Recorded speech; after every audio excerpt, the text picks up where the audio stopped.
Thank you. Well, we have been looking at transparency over the last 2 or 3 Sundays, and we've been using examples of transparency. We've been searching for examples of transparency in the Wednesday sharing sessions, which are not recorded. But just to put on the recording, we do start each session with reading out the Pell and Ground rules, and then each of us saying where we are located geographically, and what time of the day it is. You know, because while it's 6 o'clock in the evening here, it's not 6 o'clock in Tampa, Florida, or West Coast of North America. So that's how we start. And then we start recording this part of it, which is the Sunday teaching. And as we have been looking at transparency over these last couple of weeks, what we're looking at this evening in the east coast of England is an application of transparency that's called Scriptlines. And as transparency is mine and a development from David Pellin, so Scriptlines are mine. And I get an inspiration from that which David gave me. Peter, you switched the camera view again. Yeah. We're going down. I think we're getting there. It's still the wrong picture. Oh.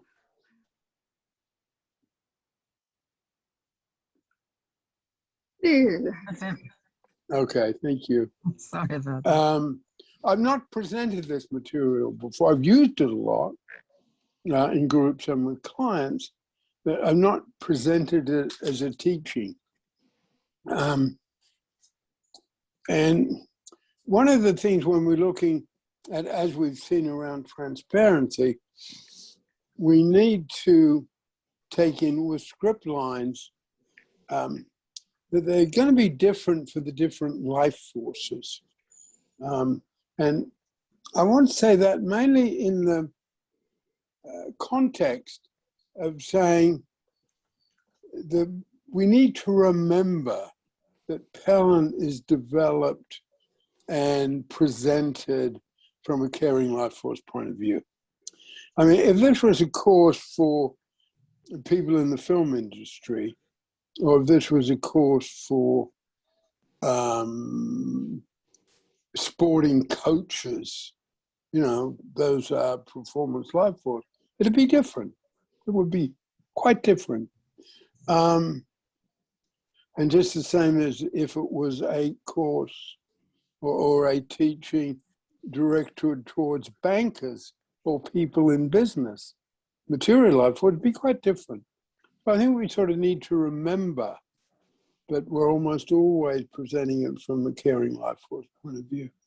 And that, I think, comes out in the Wednesday examples, because then we look at how, hey, yeah, that works for the caring life force, but it'd be something different if it was the performance life force. Hello, Victoria, good to see you. So,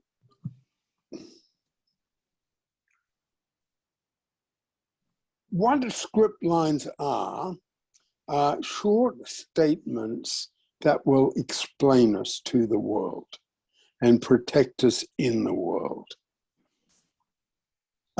As I said earlier, and just to share it with you, Victoria, I'm putting time into preparing the forums these days.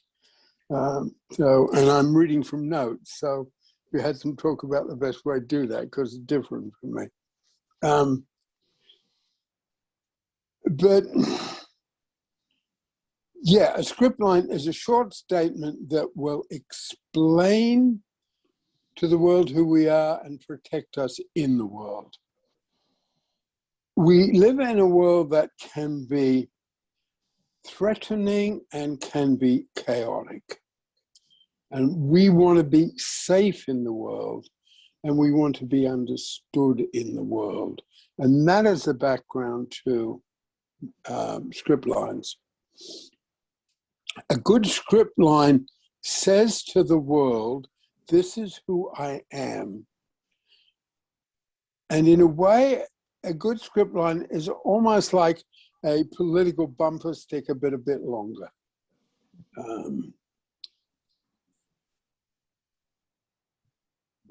The work we've done recently on transparency, if you're just to touch on that for a moment, has been under sort of three headings: practical, theoretical, philosophical, about transparency.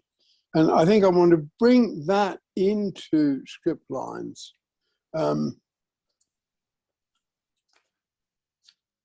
Because script lines aim to protect us from assaults that can come our way from people we are close to, or even people we are distant from, or the world at large. I think that script lines have a particular power in these times of, well, threatened chaos from the pandemic. I guess another way to look at script lines, let me just sort of give a couple of examples. A script line is, I've been divorced 4 times and I live on my own. I'm 87. A script line can be, and this actually is the example where the whole thing started. And it's not about me, it was about someone I work with. I had a really bad drug experience when I was in college. And it wasn't heavy drugs, it was marijuana, but it was a really bad experience. And since then, and that affected me deeply. Since then, I can't quite be happy. I can't quite seem to be happy. A script line is something that is planned, it's written, it's rehearsed, it's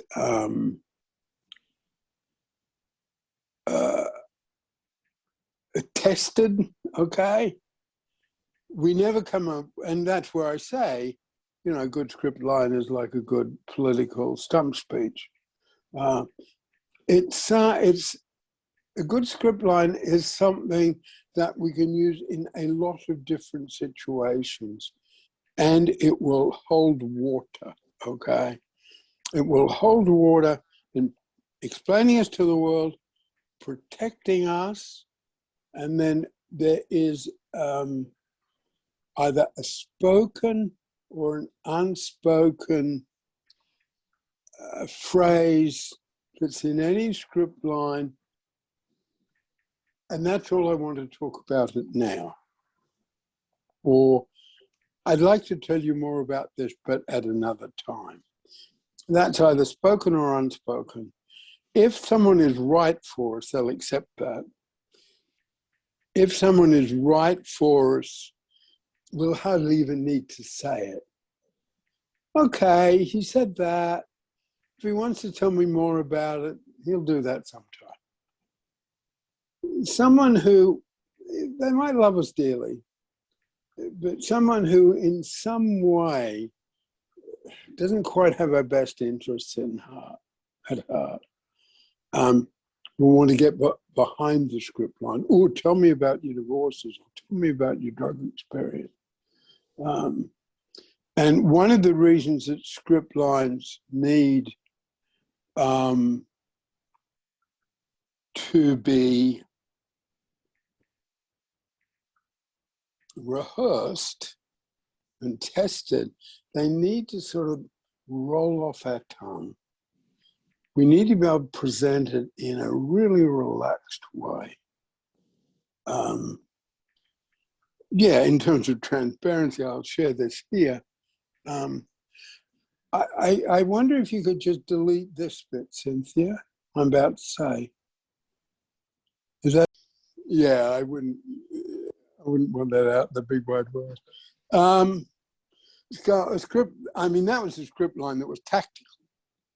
You know, I wanted to present a threatening situation, like I will get the judge on my side and you'll be in trouble. And that's an example of the next point I want to make. I hadn't set it up that way.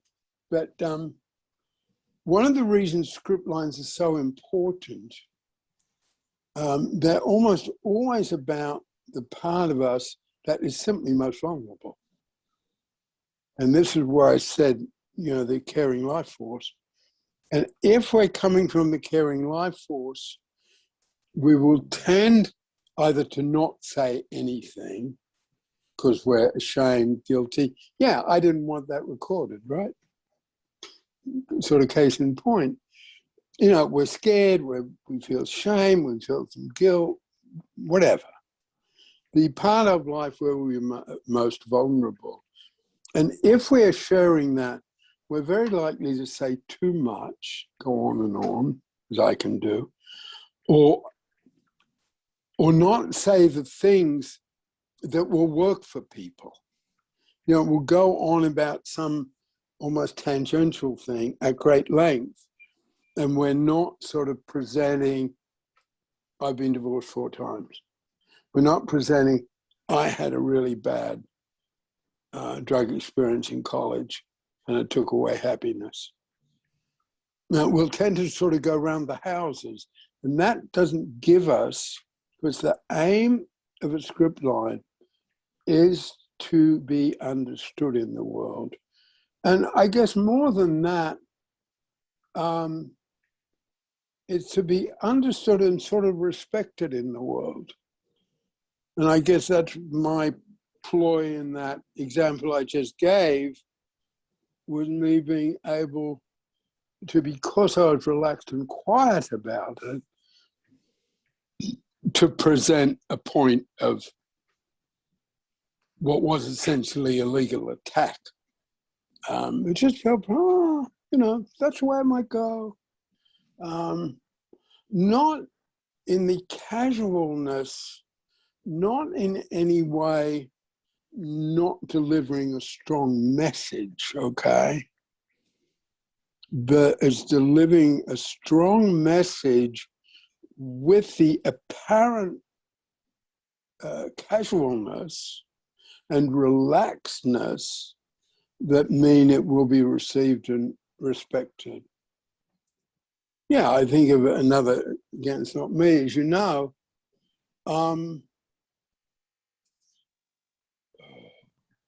you know, when I was young, I served a very long time in prison because I hit a cop. Seriously. And when I was there, I found a spiritual path. My life changed. And if that Peter? was just, yes. Sorry to interrupt. Please, could you stop saying things that sound as if it's about you, and it isn't? Yeah, yes, thank you. I'm thinking, No, like, was thank he you. in prison? Yeah, no, Thank you. I was getting confused. I'm like, what? Equally, No, equally, the marijuana thing in college sounded like you were talking about yourself. I know. And it isn't at all. You just blend it in the same tone of voice as if you're talking about yourself. Yeah, no, anyway. I thank you, Nikki, very much, because I had that worry, okay, over sort of a while. And I didn't sort of clock how careful I have to be about that on social media. You know, we're all in different parts of the world, so thank you very much. Yeah, a client had a script line that he said, and almost as brief as he could, he would say, the client, I served serious jail time when I was a kid because I hit a cop. And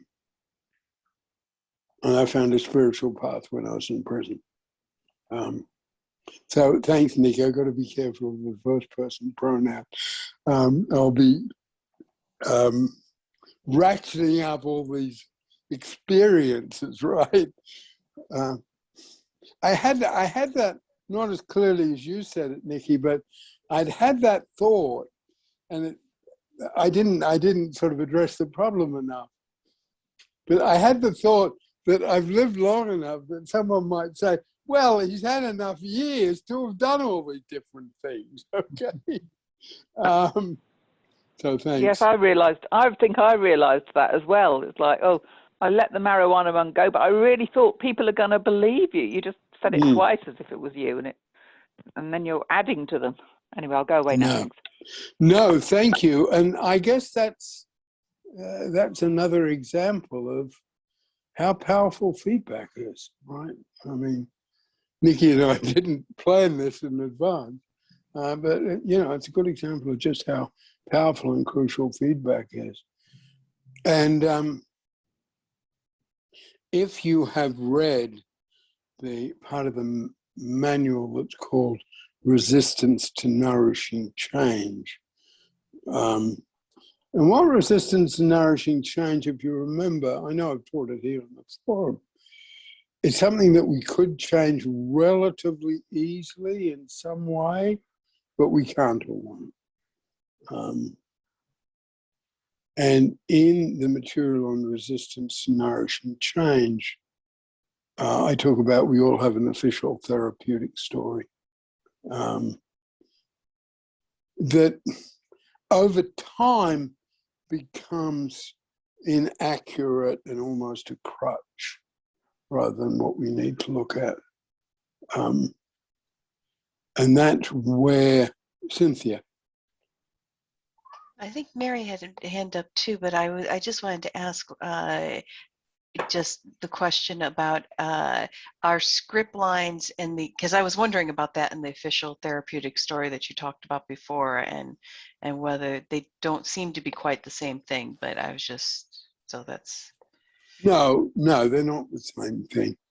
The official therapeutic story is just sort of, we've had situations in the past that, we struggle with, did this in whatever, and we'll often put them in place. We can often put even behavior in place that once worked for us and is not appropriate anymore. Say a person who learns, say a person growing up in a big family, and a family that's not a nourishing family, a person growing up in a big family, and there's stuff around. There's sort of some bad stuff around. A person can learn to survive in that situation. Don't say anything, okay? Don't say anything, don't be noticed. And of course, that when that person hits teenage years or young adulthood, they can sort of not find relationships or not find intimacy. That's an example of the official therapeutic story, and resistance to nourishing change is at times something that once worked for us and doesn't work anymore. Yeah, I got away from a happy environment, okay? Happy childhood, and a lovely country to live in, Australia. And I know the best commute to work in the world because I took a ferry that went across Sydney Harbour and went past the opening to Sydney Harbour, which looks out onto the Pacific Ocean. And I left, and I took risks because for me, I needed to get away from the conventionality in which I grew up in. So am I going to keep taking risks at 87? Not quite the same world, okay? Not quite the same thing. Anyway, and it's useful to look at those things because I think that when we examine Scriptlines, when we really get into it, because what I'm presenting here, a Scriptline can enable you to be understood in the world. It can enable you to be protected in the world. And it can give you the chance of working out which people are going to be useful to you and which are not. They're pretty, large, positive goals to reach. Understood, safe, and the right people. Yeah, understood, safe, and the right people. Scriptlines can give you that. Mary, did you want to come in earlier? Well, I was just thinking about the kind of line between transparency and Scriptlines, because I've heard you say, I open with saying I've had 4 divorces. Your Scriptline is also what you give as an example of transparency. And you've said that, it makes you nervous before saying that or at times. So it is transparent, but it's also sort of contrived in a way. Yeah. I was in a meeting yesterday of a dream group, and I knew 2 of the people, and the other 2 people were new, and they were much younger than me, and they, as people with therapeutic licenses tend to be, they had thriving practices. So I was sitting with, I don't have a practice, and I'm depressed, and I was thinking, how am I going to introduce myself? Oh God, everyone's talking about themselves. So I didn't have a script line ready. So I didn't use a script line, but I thought I don't want to be completely transparent with these strangers. And so, I know, I thought to myself, I'll say what my qualifications are, and I'll put the fact that it's not the real reason, but I'll put the fact that I'm not working with people at the moment onto the fact that I'm caretaking for somebody. So I was kind of doing an impromptu script line, but both of those things just made me think about the kind of edge between being vulnerable with transparency and the risks in that, and then being less vulnerable with the script line. Almost like when you're aware, if I was transparent here, it might not be safe for me. I think that's really important. Evaluation. People don't, very transparent people don't always make. Say again? It's an evaluation that people who are very transparent don't always make. Yes, absolutely. Because you were saying that. I was in a meeting earlier, and I mentioned it here, called the South London Philosophy Circle. And that's where I present my material in a different light. I really like the people. I was very intimidated when I first went there because they're academic philosophies. They're talking about this one and that one and that one. And I am careful. I have a script line there that says, I'm a psychotherapist and I don't have an academic background in philosophy. which is actually not quite true, but I have something just to, because it's like a bunch of old guys sort of competing at times in a academic seminar at Oxford University when they're in their late teens. It can be quite competitive, and that didn't sort of suit me. And I have at times been quite dismissed there. I was a little bit today. So I'm fairly careful to be upfront with some transparency that is like a script line. But there are things that I'm not going to say. I'm not going to say I don't have academic training in psychotherapy. I'm not going to say I've not published books. I'm not saying I haven't written articles that went in international journals. So I think there's a real sort of different, and there is a point where saying, I've been divorced 4 times, was working with foster carers, okay? And I know that foster carers, they have their own defenses. I mean, they will find a way to dismiss a pretentious or authoritative elderly white male person who's training them. And I'm an elderly white male person who's training them. And I didn't want to get brushed off the way they do it. No, they're good at it. Victoria. Well, first, I'm very happy to be here today.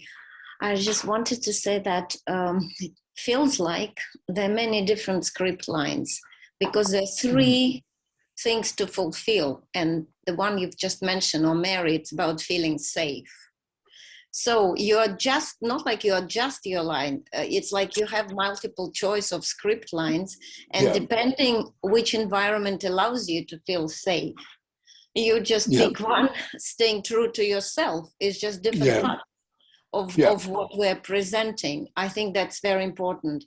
And also today, I think it's a bit different. If 20 years ago, people get from you what you say, what you would like to, nowadays, they just do Google check on you if they're lucky to have your family name. Because I've noticed, even though I'm not on social media because of the work I do, well, there are a few things that I have to, but like LinkedIn, I started feeling it, and it's just impossible how many people go once you meet them, you don't say anything. So now I even don't want to use my family name when I'm on Zoom meetings or somewhere, because people are checking you. And then by feeling all these things, you think, well, what's about transparency? How much do you want to say? How do you want to present yourself? And so obviously being divorced 4 times, you don't put online, but people will know you haven't wrote a book. You haven't written a book. So all these things, it's about like now I think the boundaries of transparency are also different in the world, how many people are obsessed. And for myself, I decided when I meet people, I don't want to know their family names because I want to have an image I have from them, and I don't want to go into this temptation to Google. I think that sort of crucial, and I think because I don't think about that side of things enough, and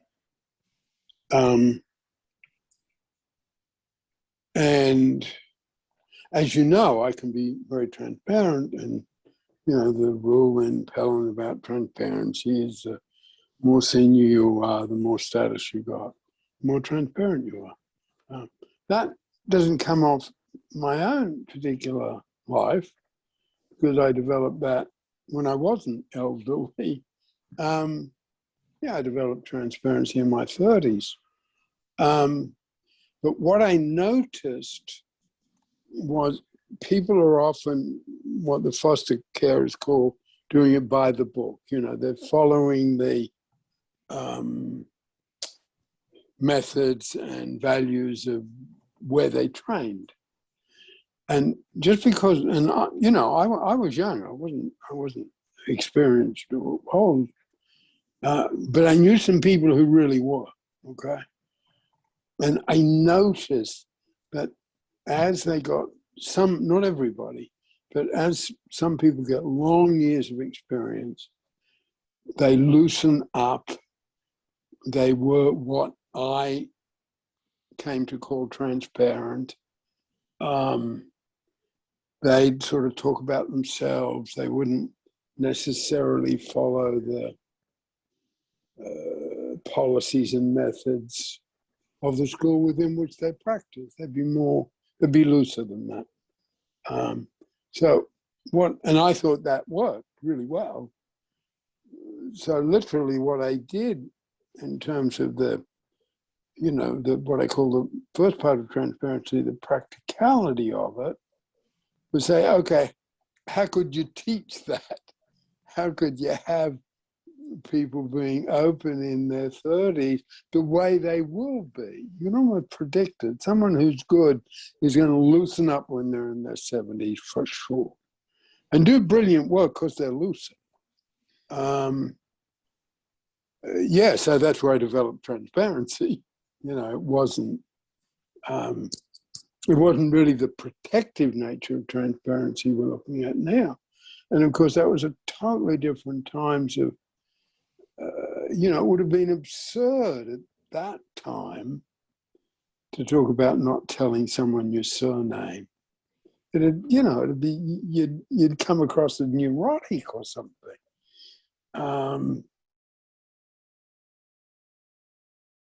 Now it's totally relevant, that whole change in communication.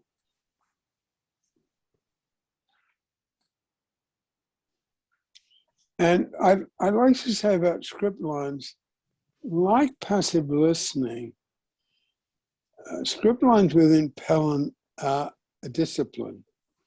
I can almost feel, thanks, Cease, I don't know if you're there. Yes, Peter. it's me. Thanks, Cease. I can almost feel I'm shuffling the cards, okay? That's going to work for me. And what I was saying, like passive listening, Scriptlines are a discipline. And like, any part of life where we need a discipline, there's a lot of practice, there's a lot of testing. At other times in Pelham training, I've talked about, safety, people who are in the training process feeling safe.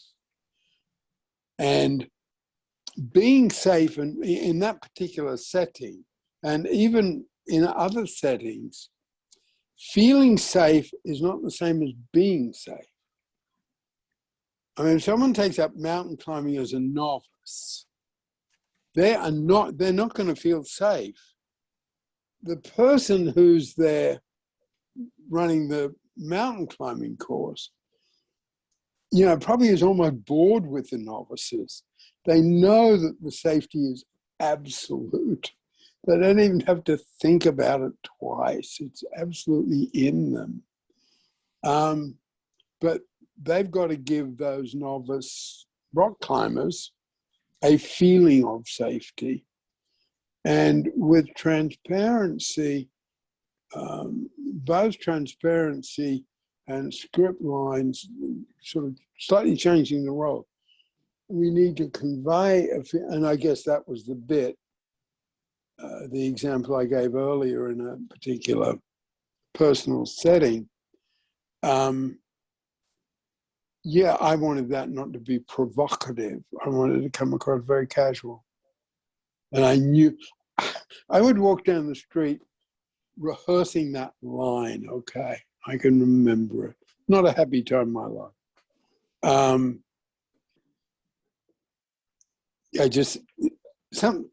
Sometimes out loud. So when I had to deliver it was just casual.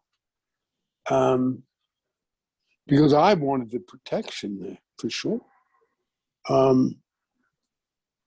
And I think with Scriptlines, and I think this will have different elements in this day and age with social media, because it is weird.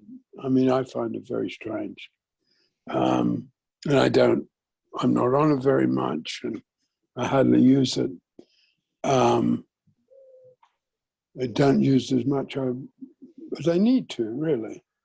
And I've had one or two unhappy experiences with it. I've seen other people have really bad experiences with it. We talked about this when we first set up the forum. I don't know if it's still a vulnerability or not. I remember reading an example of, it would have been in COVID times, a particular synagogue went in, did it through Zoom.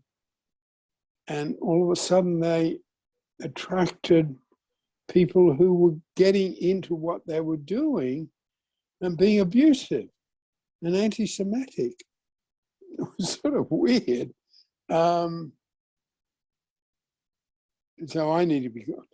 It's something that if I hadn't passive listened to people telling me to be cautious, I could make serious mistakes there. I really could. But at the same time, I don't want it to, for Palin and me, I don't want it to get to the point where we're scared of it. I don't think we need to be.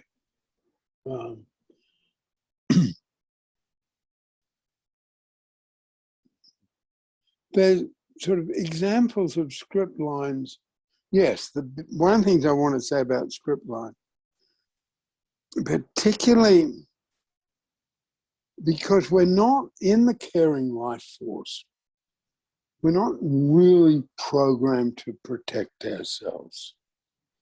We are programmed to be understood if you're prepared to listen to me go on and on and on for hours and hours and hours, okay?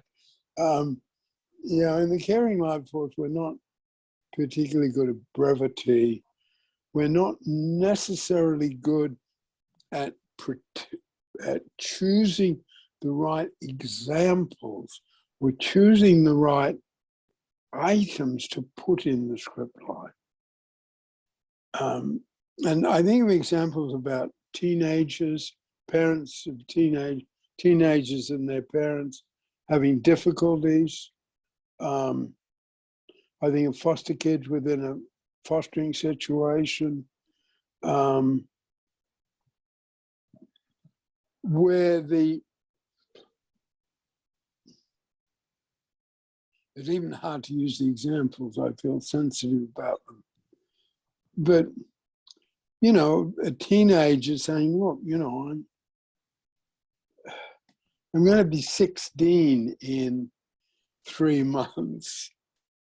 I need you to listen to me differently, mom or dad, or both together.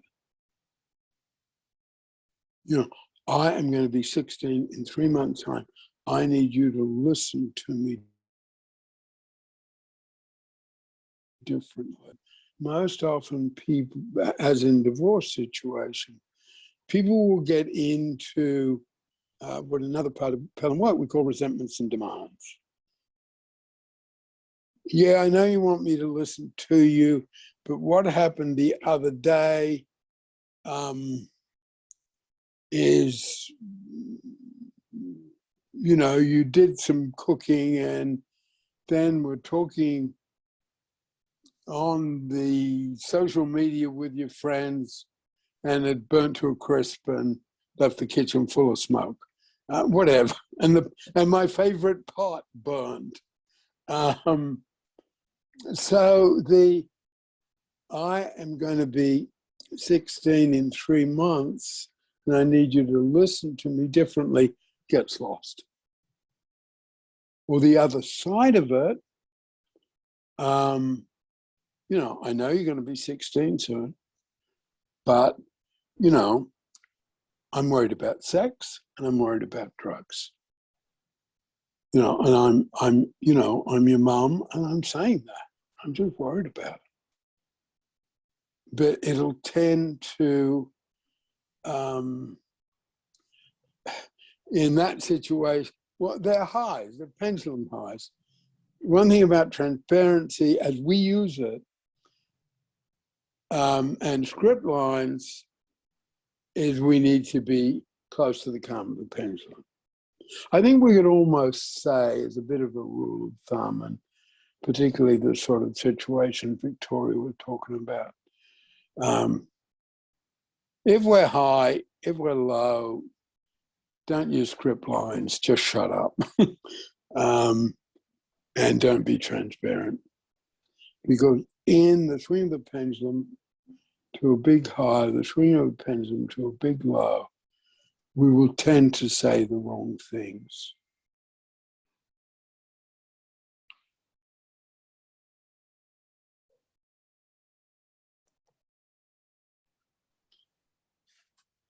Yeah, I think that the young Japanese tennis player who's, got so much talent and coming in and out of playing, she was coming from a caring life force in a performance world.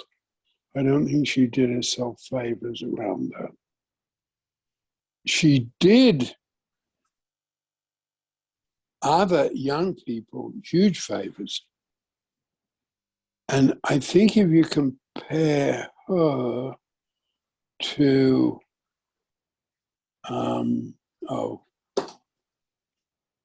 give me the first name, Nikki, the young Swedish environmentalist.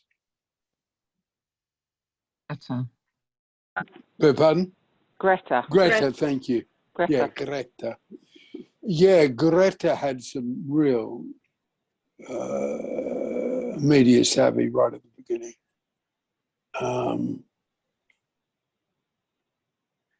Because I guess, what Victoria's saying, I guess if you get it wrong, social media will eat you up.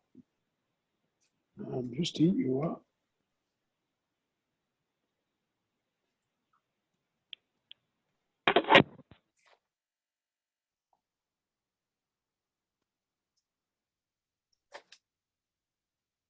Do you want to come in at all, Cease? I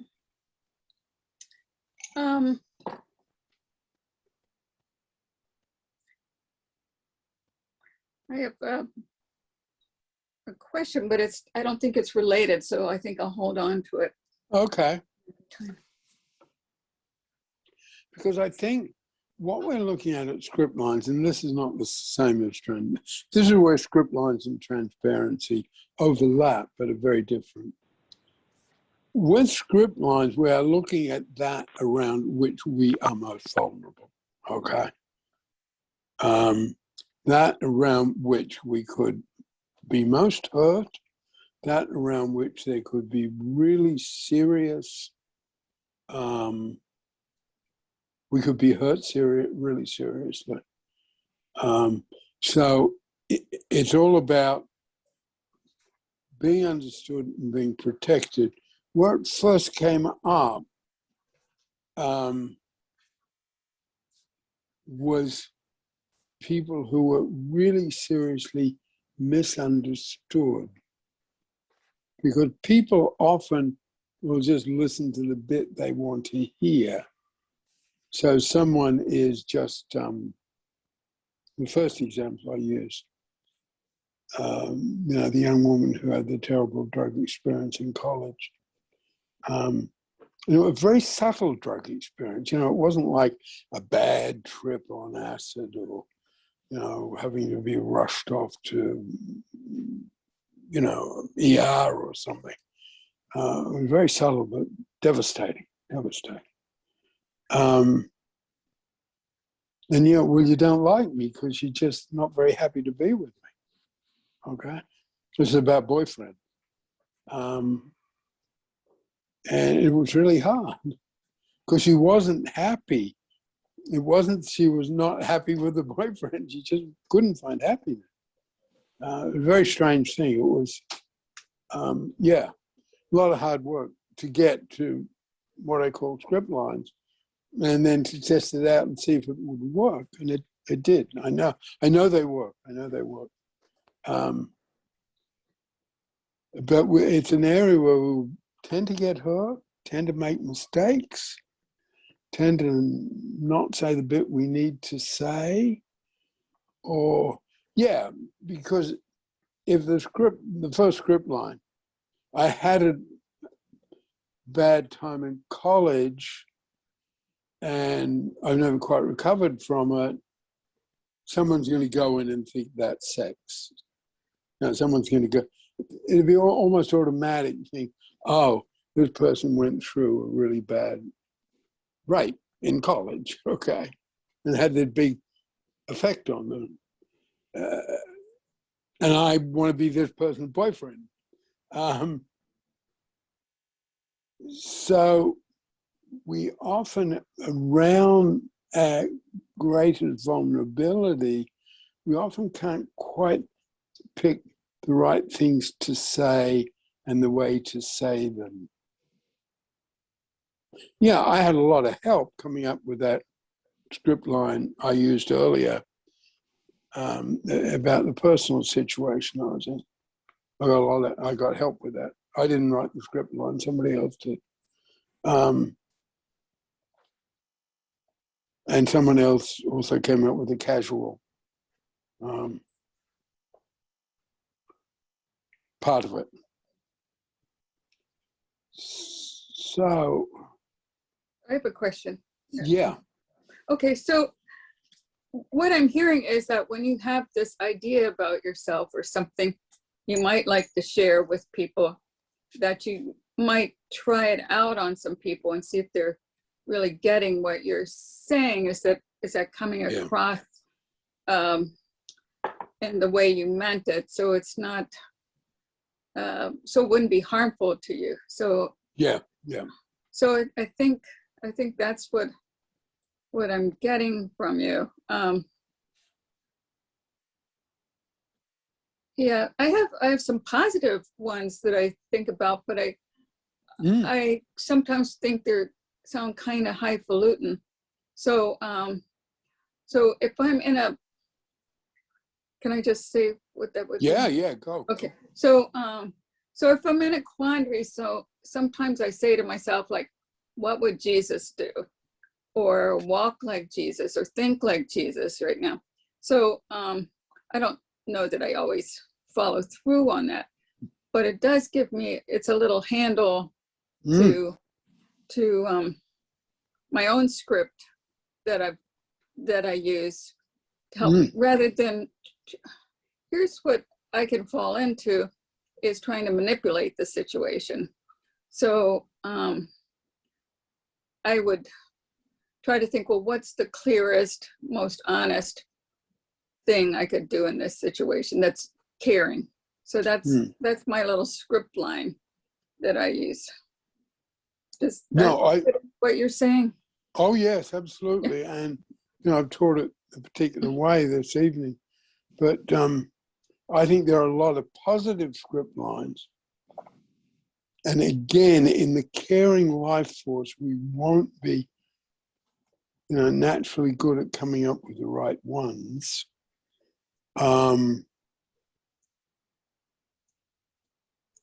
That equally, and I think in the positive script lines, we're talking about being understood in the world and powerful in the world, okay, in a way we want to be.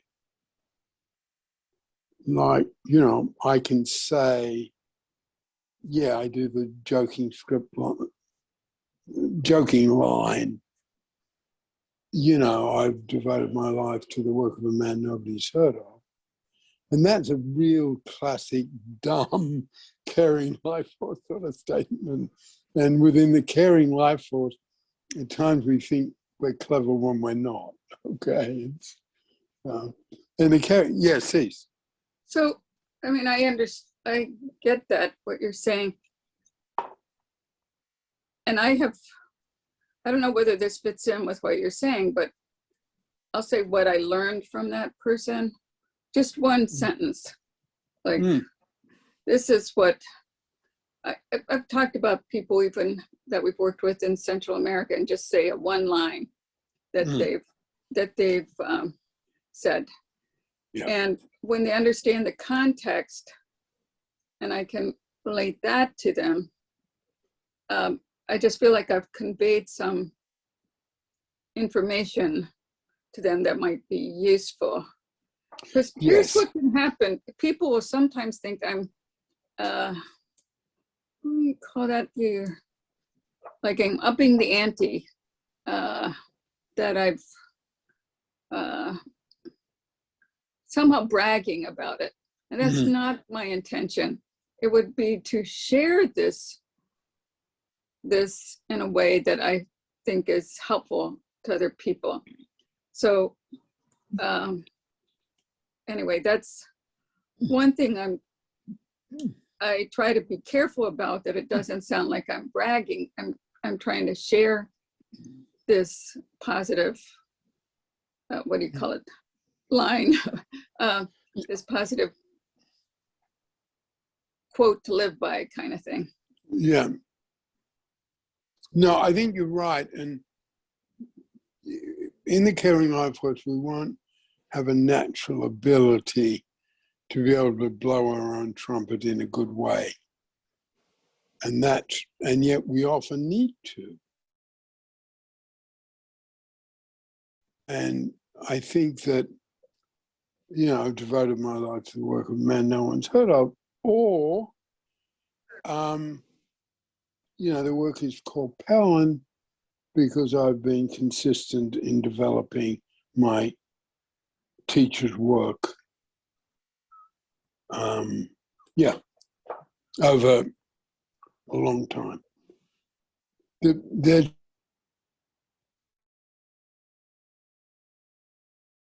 With Scriptlines, that is about almost assuming that the first one won't do it. It needs Cynthia. Well, I was thinking about this, and I was thinking about, because I guess in a way that's something I had to develop, although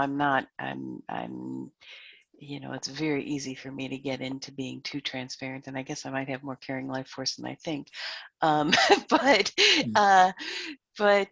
Anyways, the whole situation, I mean, I remember when I was first, and I actually made the decision not to do it anymore when I was, because somehow I do know, so I'm liking what you're saying about Scriptlines because it helps you be powerful. Oh, sorry, we've got a visitor, a feline visitor. I may have to turn off I'll still keep talking, but I'm gonna turn off the video so we don't have, anyway, she hears me talk and she wants to come join us. I have a cat coming. And who's going to walk in front of the camera soon. Anyways, one of the things that, making decisions about being out and being there, when I used to, because it would be a problem. I mean, there's just, being closeted created, sometimes you had no choice, and sometimes it wasn't really necessary. I mean, there's many times I don't, even still. But one of the things I learned early on is if you go to somebody with this very, a friend, okay, I have something to tell you. And, I'm, hey, and if you have any questions, and I found out that just invited people to attack you. I mean, that was just an invitation for people to come and come with all sorts. And so finally, I made the decision that if it's a situation where it's appropriate and I mean, if you're married, if you're living with somebody and you're married, I mean, it's really, there's not much you can talk about. Think about even if you're straight and you're married, your spouse comes into your conversations sooner or later. I mean, it just happens. So I just talk about it as, you know, as if it was the most natural thing in the world, you know, my spouse, and she, you know, and sometimes will somebody say your husband, and sometimes I'll correct it, sometimes I won't. But, you know, but it's different. And you're talking about saying that with the script lines, you know, if somebody goes behind it, that's somebody you have to keep your guard up. And that's true because you know, because sometimes people just accept it. And if we went on with the conversation, then, you know, then I knew this person was fairly safe. I could be with it. We could just get on with matters. I mean, they might be talking behind my back, but you know, I've long been to the point where, you know, I assume everybody knows, like when actually when Victoria was talking about last name, that's something that's been in fact, it was a joke in the gay community. You know, in other parts, it was like, well, if you're on you know, being on a first name basis means that you're more comfortable and casual. You know, there would say, oh, we're on a last name basis. You know, Okay. knowing that Yeah. you were safe, that this was somebody who was safe.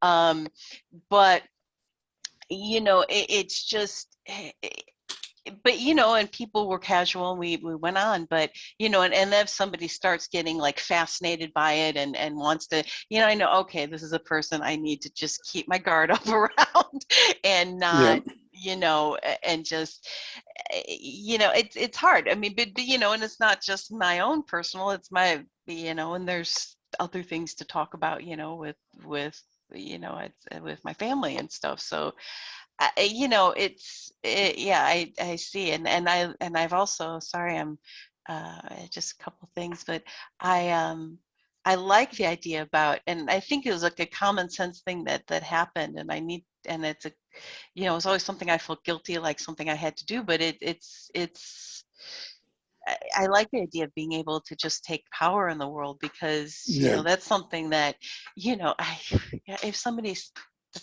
I'm in a certain frame of mind, if I'm not like in this real super protected, it's hard to navigate between being super protected and super vulnerable and finding some middle ground, you know? And the last thing is, you know what, I'm really grateful that you've devoted your life to David Pellin, because I would never have heard about it and I found it very helpful. So I just wanted to throw that out there. Well, thank you for that. And I guess, you know, particularly from the part of the world I live in, it's very easy to be critical of America, particularly the America before, you know, the 4 years before January the 22nd of this year. But an American cabinet minister and his husband announcing to the world that they now have twin babies, a twin boy and a twin girl, have adopted them. I think it's extraordinary. I think it's extraordinary. I think it's a huge plus for America that occurred. You know, Pete Buttigieg is the, you know, the Minister of Transportation. You know, he's married to his gay husband, and they've adopted twin kids. And I guess this is a good side of the dreaded social media. You can go on social media, all you'd have to type in is Mayor Pete or Secretary Pete, and it would come up, and here are these two young middle-aged men, each holding a baby. So celebration time, okay?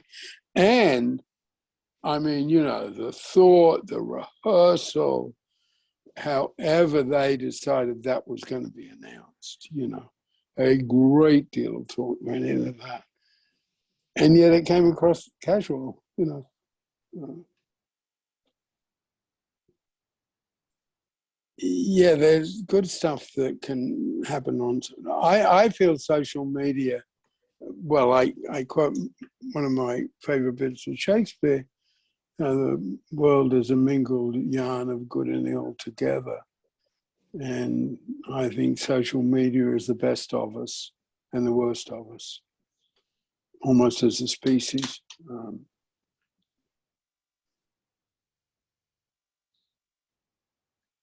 And I guess, you know, because if you think of those two men, you know, one of whom has position at a very young age, has a position of considerable power. They're certainly concerned about how they present to the world, but that is, you know, really coming from performance life force, with, you know, a healthy bit of caring, I don't deny, but really from performance life force. And I think those of us in the caring life force can sort of take on that will be a bit more careful about how we present to the world, okay? And of course, what we're looking at here is turning that which is a weakness, a point of vulnerability, the smelly, excruciating part of our life, not using swear words, and turning it into something positive. And I guess there was, yeah, that transparency is about trust. There's a way that Scriptlines are about security and power. Yeah. And yeah, Cynthia. Well, I was thinking about that with power and the difference between, you know, secrecy and privacy, you know, something that you feel like you have to keep a secret and you're afraid of versus something you choose to keep private. It just, I don't know. Yeah, no, I think that's true. And I think that was, you know, a couple of themes that we've looked at recently, both on the Sundays and the Wednesdays, about transparency, the difference between being open and being vulnerable. You know, they'll overlap, but they're not the same thing. And the difference between being spontaneous and being rehearsed, okay? In terms of what I'm presenting as a script line, you know, spontaneity is almost irrelevant. You know, I'm not going to be spontaneous. You know, we don't approach a hurricane that's barreling in on Tampa, Florida with spontaneity.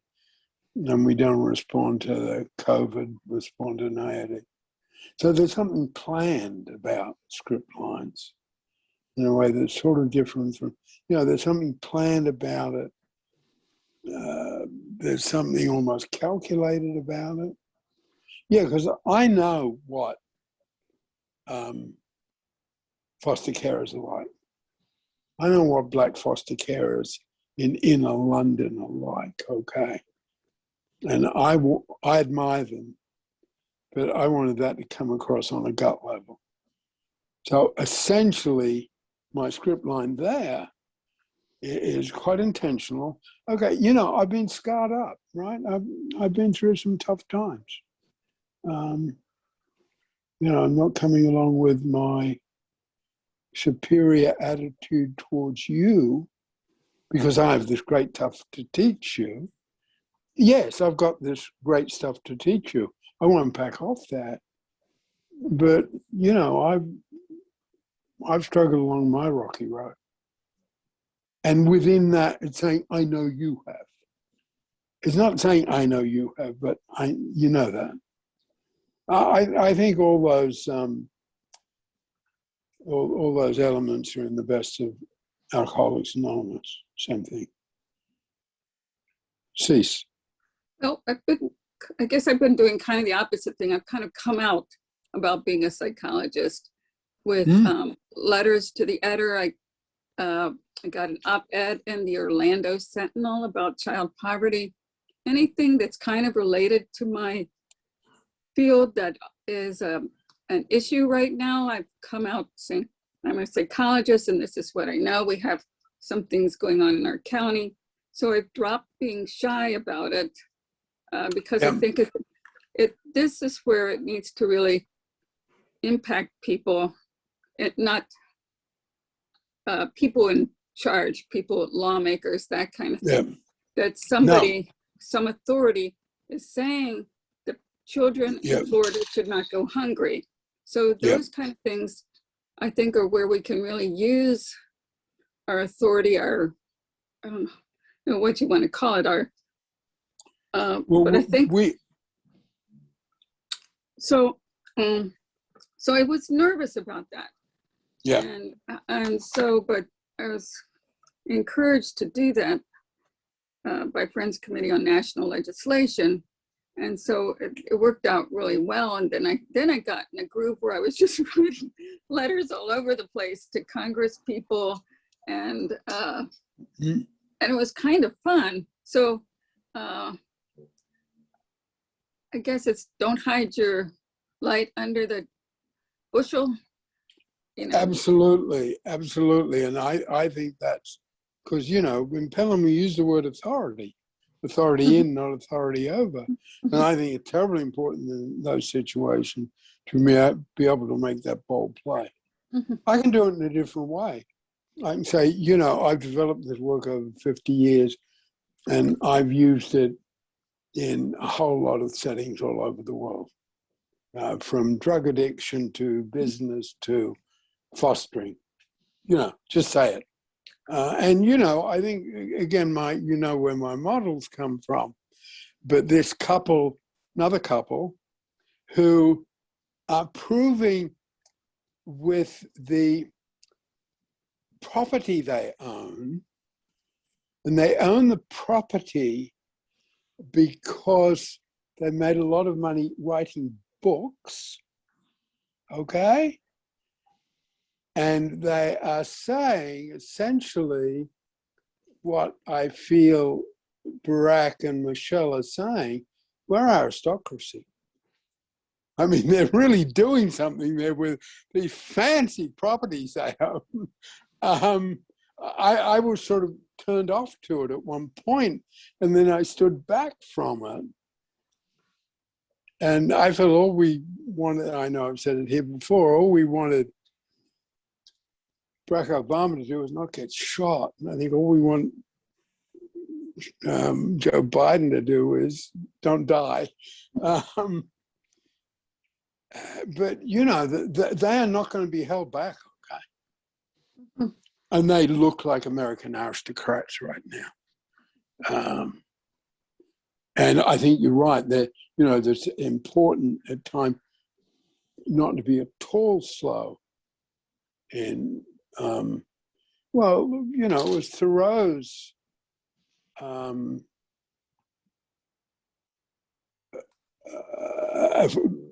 phrase, you know, we have to follow our own drummer. I'm going to say, I'm finding, you know, like if somebody doesn't know what FCNL is, I said, you might not know what it is, but here I'm going to, would you like to know about it? I can give you a lot of information about it, or you can look it up, or we can talk about it.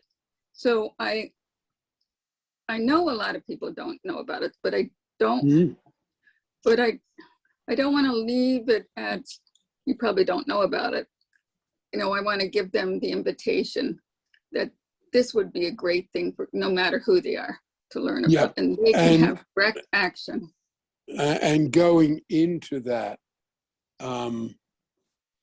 with your power and your PhD and your experience, I think it's just crucial, absolutely crucial, because you need to get, and I guess that's probably when I say the aim of a script line is to be understood in the world, okay? And the aim of a script line also have power in the world. Be what? I have power in the world. Oh. And I think at times is asking people to step back And I even go back to my teenager who's going to be 16 in 3 months. You know, mum and dad, slow down a bit. Just take in, I'm going to be 16 in 3 months. You know, please listen to what I'm saying and slow down a bit. In the great American state of Florida, with all its wealth, and children are hungry, children are in poverty, and I mean, I think it's almost an example of a script line that you want people to stand back a bit so they will just take that in. So I think script line at times is asking people to slow down and look at who we are in the world and what we want to do in the world. And I think, again, that's where brevity, clarity, the right words in the middle of the pendulum is so important. Okay. Well, Can I just raise yeah, something? Mary. Well, I've been thinking recently about how when I first came to England, America in 99 to live, and I've been noticing that the divisions that I knew were there before are now making it really kind of uncomfortable being here. The polarization was there before, but you could, if you like, kind of almost be in the liberal ambience, and then all the things came crawling out from underneath. And I'm just wondering whether there's such a thing as developing a script line to help one to deal with an external situation. I missed a word there. What situation? If there's a sort of script line to get a bit of distance to help one deal with an external situation, like it might be I think so. overwhelmed by COVID or something, rather than the thing you mentioned. No, I think absolutely. And I think there is a script line that's, I'm an immigrant, but England is not the same country it was when I first came here 20 years ago. You know, America is not the same country it was when I first came here in 1999. And then I think the rehearsal of it is that the bit I want to say? Okay. Do I want to add a word like polarization?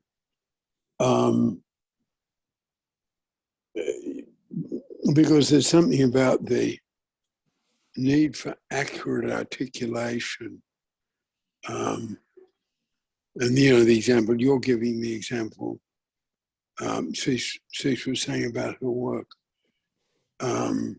Advocacy is, you know, so important. Yeah, I mean, I put a lot into it, just sometimes I put a lot of work into it. But I know my script line's about fostering are quite strong. You know, foster carers do more important work than social workers, counselors, and psychotherapists. And I'm saying that as someone who has been each of those professions. And then just saying simply, you know, the great great foster carer saved society a fortune, and they're unrecognized. And but then it's okay. What is the best articulation for this? And often in the helping side of things, we don't put enough time into that articulation and that clarity, and we're so attracted at times to new terminologies or new acronyms, is that right word? you know, series of letters, instead of being really clear. And I think there's a demand for clarity that's about a script line. And I had a colleague who worked in teaching, and what they wanted to do was not talk about homework anymore, but talk about home learning. And they had a very serious argument for it, but they were disempowering poor, uneducated people who wanted to talk about homework. They didn't want a new sort of, but careers are built in the helping professions on finding an articulation that is not general, but is very specific to a career. They're complex issues. And all I'm saying, they need to be really, really thought through, planned, rehearsed, all the thing I've said about a script line. I can understand the argument, don't talk about homework, talk about home learning, but they didn't realize what that was doing to single mums who didn't have much education, and all of a sudden they couldn't follow the conversation. And they certainly had a bit too much on their plate to worry about this change of words. They're very complex issues. Script lines bring up, both script lines and transparency bring up very complicated issues. And particularly in the helping professions, in the reform progressive side of the world, we've got to be careful. We've got an articulation that isn't just good for us and our career and our in-group, but is reaching a wider audience. You know, and I'm critical of the left, both in England and America, about that issue. There's almost a complacency about having this new clever language that nobody else understands. It's a put down. You know, it ends up being a put down. Because it's not as if the single mums raising kids don't know what the issues are and can't talk about it very clearly, but they want to use their language, not a language that's imposed from the outside. Anyway, some of my passions. We'll stop there. And I'm Peter, and I'm on the east coast of England. We'll go west to east again. Mary? I'm Mary, and I'm in Rosarito Beach on the edge of the Pacific Ocean. Okay. Cynthia? Cynthia in Kankakee, Illinois. It's a little after 1:30, and I have actually a technical question, a practical question to ask after we're done with the recording, if that's okay. Sure. Okay. Cease? Cecilia Yoakum, Tampa, Florida, a little after 2 p.m. Victoria? Victoria, back to Paris, 36 minutes past 8. Paris, France. Okay, Nikki? Nikki, Wimbledon, 7:30. Okay, well, thank you very much for coming. And I'll see you on Wednesday. All right, thank you. For example. Thank you. Thank you.